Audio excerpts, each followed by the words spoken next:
రాష్ట్ర వ్యాప్తంగా సమృద్ధిగా వర్షాలు కురవాలని రాజన్న సిరిసిల్ల జిల్లా ముస్తాబాద్లో ప్రజలు ప్రత్యేక పూజలు నిర్వహించారు. శివకేశవ ఆలయంలో వరుణదేవుడిని ప్రసన్నం చేసుకునేందుకు ప్రజలు మహాజలాభిషేకం చేపట్టారు. ఆలయ కమిటీ చైర్మన్ మిరుదొడ్డి సారయ్య ఆధ్వర్యంలో గ్రామ పెద్ద చెరువు నుంచి బిందెలతో నీటిని తెచ్చి శివలింగానికి పూజలు చేశారు. అనంతరం గ్రామస్తులు సంప్రదాయ కప్పతల్లి ఆటలాడి పంటలు పండాలని ప్రార్థించారు. ఏడాది వర్షాలు లేక అన్నదాతలు ఇబ్బందులు పడుతున్నారని ఆవేదన వ్యక్తం చేశారు.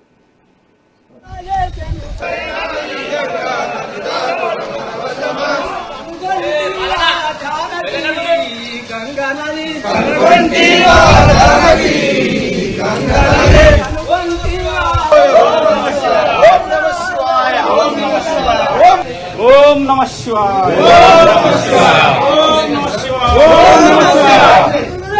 హర మహాదేవ, హర మహాదేవ, హర మహాదేవ,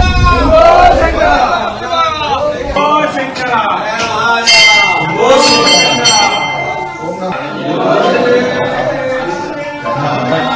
బైనే ఓం నమః శివాయ.